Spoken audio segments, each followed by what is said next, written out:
Hello again. Welcome to the Feeding Innovation Podcast by AgScape. I'm your host, Jordan Sloggett. Today on the show, I'm talking to Katherine Jones, the executive chef of Growing Chefs Ontario. Having worked with Growing Chefs for 8 years, Katherine is a food educator who, along with the rest of the Growing Chefs team, share their passion for food by going into schools and school communities. Katherine talks about her career journey from chef to educator and why she thinks learning about food and cooking can empower Ontario students.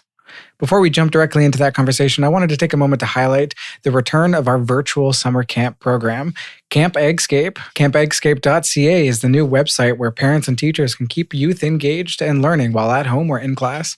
Camp AgScape is a discovery of food and farming online with 4 different activity streams geared to different age groups, available absolutely free. Check it out today at CampAgScape.ca. That's CampAgScape.ca. Now on to my discussion with Katherine Jones from Growing Chefs Ontario. Thanks, Katherine. Really appreciate you joining me here today for this conversation, making the time for this. I'm excited to talk about what's going on at Growing Chefs Ontario and your role there. But I thought I'd start things off with just a question about how long have you worked as a chef? And can you tell me about the move from being a chef into being a chef educator? Absolutely. I've worked as a chef for about the past 10 years. And when I always kind of knew that I didn't want to be a chef that was only in the kitchen. I didn't want to have grand ambitions to open my own restaurant. I wanted to give people the same experience that I had with food. So I knew that I wanted to work with people and just exploring their roles and their excitement around food. Actually, when I was in chef school, I realized that we had to draw up a 5-year plan. And it said, ideally, where do you want to be in 5 years?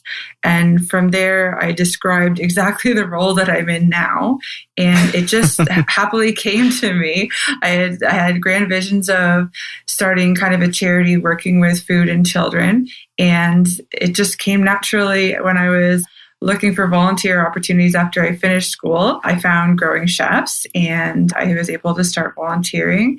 And this led into a full-time, I was actually Growing Chefs first full-time employee. Oh, that's great. So it sounds like, you say that it kind of came to you, but it sounds like you were also seeking it out. You were creating that pathway for yourself into the role that you're in now. Absolutely. I was not just going to take any job kind of within the restaurant industry. And I guess when you surround yourself with like-minded people, good things come, right? So I am so grateful for those volunteer opportunities that I had to be able to kind of build this dream role for myself.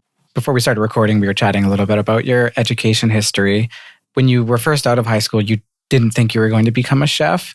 So I thought it would be interesting to ask a little bit about what pulled you into the world of food and where were you kind of going before that? Yeah, absolutely. So like many people, I went to university and got my bachelor's degree, and mine was in visual arts. And I was not quite sure what I was going to do with that, but ended up taking on a good job at a bank and went through the motion for a few years. And then all I did in my spare time was cook. And as a very creative person, it was something I was able to outlet my creativity into. And I said, this is what I love.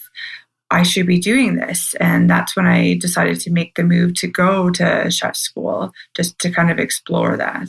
That's great. It's funny how you say going through the motions. Would you describe any part of your current job as going through the motions, or would you feel like you're more active, like invested and interested in it? Every day, I honestly can tell people that this is the best job in the world for me.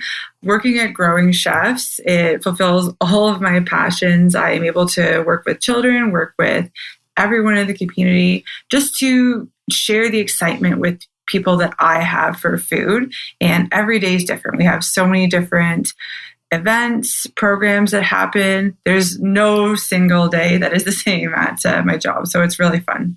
Would you say that your skills as a chef have improved by becoming an educator chef? Absolutely. One of the great things about working at Growing Chefs is we have so many chefs in the community as well that get to come in with us and showcase their skills. And being an educator is absolutely a different skill set than being a chef.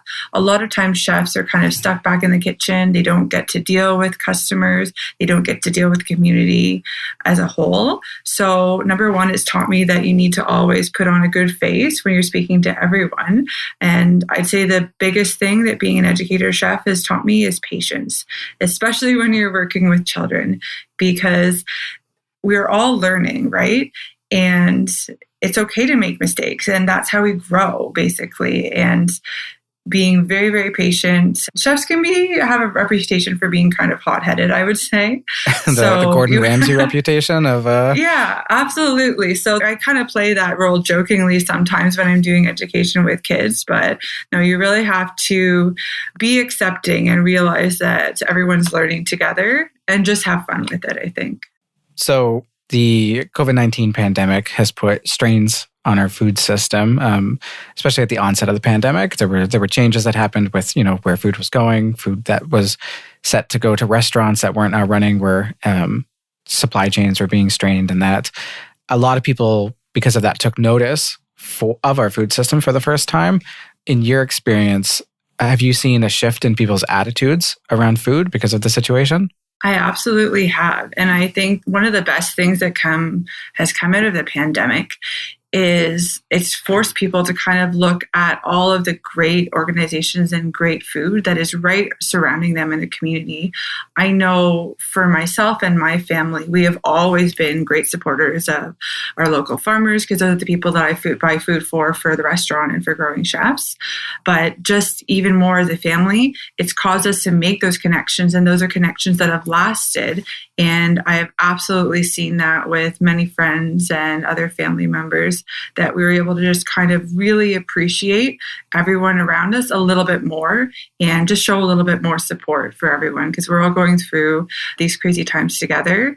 And I'm so happy that something positive like this has come out of it. Yeah, it's definitely created a universal experience, a baseline that everyone can relate to. Do you have any impactful moments that you've had in connecting with students about food and farming? We operate a field trip program at our headquarters. And through this program, we have probably about 60 students that will come in at a time for field trips under normal circumstances. And all of the moments that we have them come in are so meaningful. But something that stands out in my mind is just walking students through the exercise of trying to identify where their food comes from and having them realize that a food system is how the food gets on their table. So one thing that we would start our talk by exploring is just saying, what did you have for breakfast? And think about all of the things that you had. For example, maybe you had cereal. How did that get to your plate? Someone had to grow that wheat. Someone had to mill that wheat. Someone had to take it to a processing facility. And we're just so disconnected from the food that we eat on a daily basis. It's just watching the kids' faces and having them be excited when they were able to then go outside and pick food from our garden and cook it directly there is one of the most amazing moments that I've been able to experience as a chef. Yeah, that's great. I imagine having that kind of connection to your ingredients probably makes you feel that much more proud and connected of the final dishes that are made as well. Yeah, and it gives children, I think, an opportunity to kind of take ownership of what they're doing. If they're able to say, wow, I actually picked this. Wow, I made this from scratch. They are just so excited to eat it and to share it with other people too, that it gives them kind of an ability to take on more risks than they would be willing to do before, I think. Are there any facts or takeaways about food and farming that you find always leaves like a really good impression with the students? So I really like to share with participants that it's because we purchase most of our food locally at Growing Chefs. We even have programs that go into farmers market and allow the students to make their own choices and purchase the food, and we make a meal from it.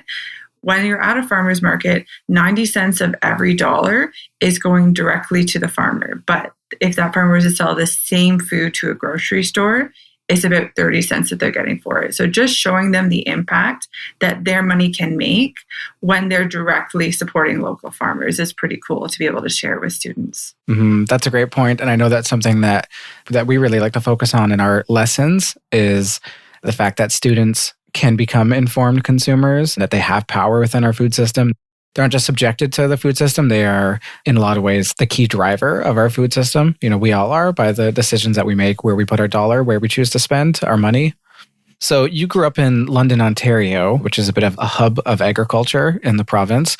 What was your relationship to farming and agriculture growing up? So to be honest, I didn't really have a strong connection with agriculture growing up, which is funny because my dad actually came from a farming family.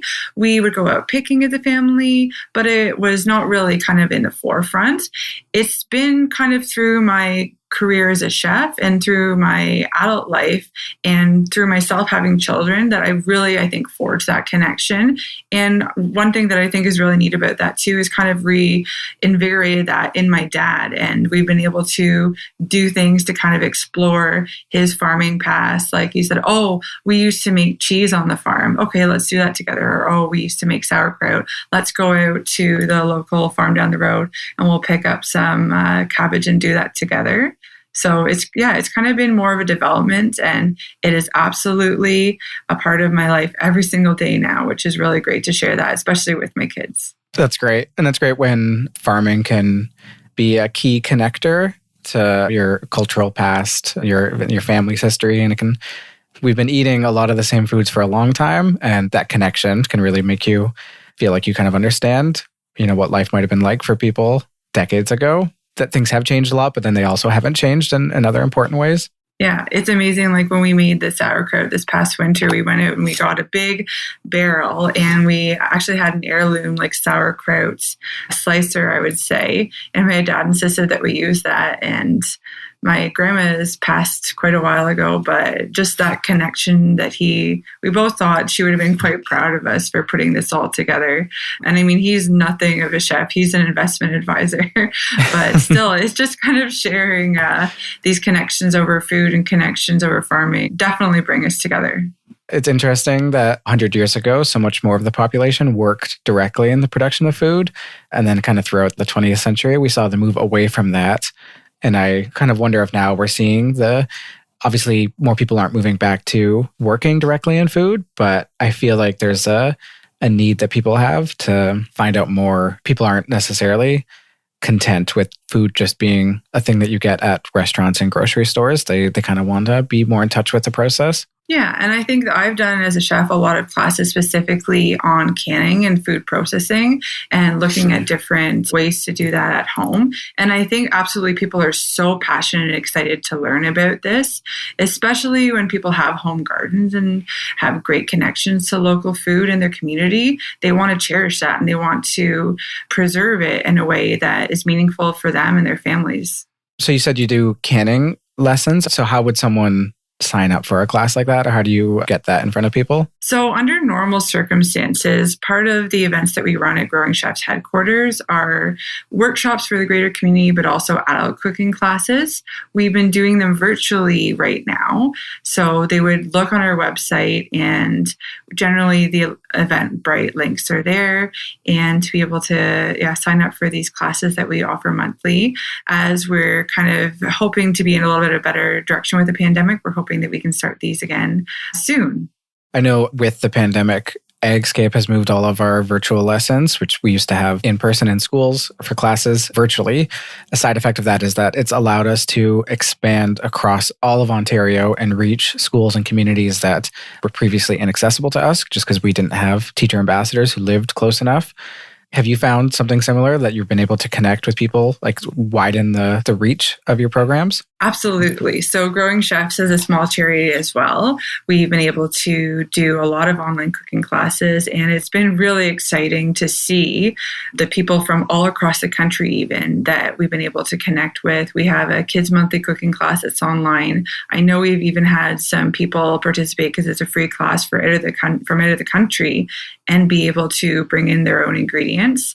And that's amazing. We're just in the process as well right now of building our own website and just revamping our website in a way that will, again, just broaden our reach. And I think that that's really probably one of the best things that's come out of this pandemic for us is we've been able to do cooking classes right in the comfort of people's homes. So whereas before, if anyone had any sort of barriers to being able to come in and do programming with us, we're just able to reach so many more people this way. And that's really exciting. And I think the biggest thing too is we've been able to reach not just children, but families. So whereas before, maybe kids would come in through their school and do programming with us and tell parents about it. And hopefully that connection would be made that they would continue to cook together at home. But by having these lessons kind of be at home, it forces families to get together and cook together, and often intergenerational cooking classes. And that's just been really fun and exciting to see everyone cooking together. Yeah, that's really great. A great bonding experience for those families, I imagine. Yeah, I think so. I do hope that we keep a lot of these virtual connections that we're building, that we've built in the past year of living in lockdown times. And I do kind of see a blended future where we're all eager to get back in in-person events, but that we keep the option for in-person and allowing people to join in, both for like accessibility reasons, for people who can't travel and for people who live remotely. I think at least that's what my personal wish is as we move forward, that events and that continue to embrace having a digital component. I absolutely feel the same way. We're operating a cooking class next week with executives for a fun company all across Canada. And we would never have been able to do that before. And it's just a really great way to connect people kind of nationally that, like you said, in part, they would have to travel here, and that's just not possible for some people. So it's just a great way that we can kind of spread the work that we're doing and just reach a little bit further. Another question for you. In your opinion, what do you think in Ontario that overall was better informed about food and farming would look like to you? And what sort of positives might that mean for our food system and everyone working within it? I think one thing that would absolutely be very beneficial for people to be more informed about, and I know that it's happening more on a national level right now, but getting some sort of school lunch program into our communities. And with that, involving local food 100%. So I have seen really good things happening during the pandemic of school lunch programs being able to reach out to families that have not had those supports that would have normally got them in schools. And it's been very encouraging and very sad, but it's also kind of brought attention to the fact that there are many families that rely on these programs and rely so much on getting good food in the community. We get offers from farmers that have surplus food to be able to kind of supplement our food programs, which is amazing. Being able to just get that food into schools and on a consistent basis and for everyone to kind of level the playing fields is a really important way that I think we can involve all the farmers in Ontario to help out with these efforts, as well as helping children all across the province and hopefully across Canada as well too. You were mentioning earlier about the connection that students feel when they're made aware of buying directly from farmers, like at farmers markets. And I think that's interesting, like that direct connection between local farms and schools. I mean, not only is it great for the students, but it's got to be a proud moment for the farmers as well. Yeah, and I think that we as educators try as much as we can to bring farmers in directly to speak to students too, because like you said, it makes them proud, and no one speaks better to the food that's grown than them. So we've had opportunities where we've been able to, for example, at our summer camp, Know Your Roots, bring participants from the camp out to volunteer, and it's just a win-win for everyone. They get excited that young people are helping with them, and the kids are excited to actually be picking the food and see how it's grown. So as much as we can involve farmers in these conversations and the people who are growing these food directly, it's just way better for everyone, I think. That's great. Thanks so much, Katherine. Really appreciate you taking the time to talk to me today. If listeners are interested in reaching out to you or finding out more information about Growing Chefs Ontario, where can they do that? Thanks, Jordan. It's been such a pleasure. If people would like to reach out, our website, growingchefsontario.ca, has a wealth of information and really great resources. As well, our Facebook page, just Growing Chefs Ontario, and our Instagram also has lots of information about events that we have happening in the future. That was my conversation with Katherine Jones. A huge thanks to Katherine for lending some time from her busy day to talk to me. And thanks to you as a listener for continuing to subscribe and listen to this podcast. I know the first 2 episodes of the podcast have been very chef-focused and food-focused, but we've got a wide variety of episodes coming your way. Really excited about the different guests we've recorded with and will continue to record with. So stay subscribed. Check out our website at agscape.ca. And don't forget to check out our virtual camp at campagscape.ca, and feel free to share that with any parents or teachers in your life, as it's full of great activities to keep youth busy throughout the summer. In the meantime, stay subscribed and take care.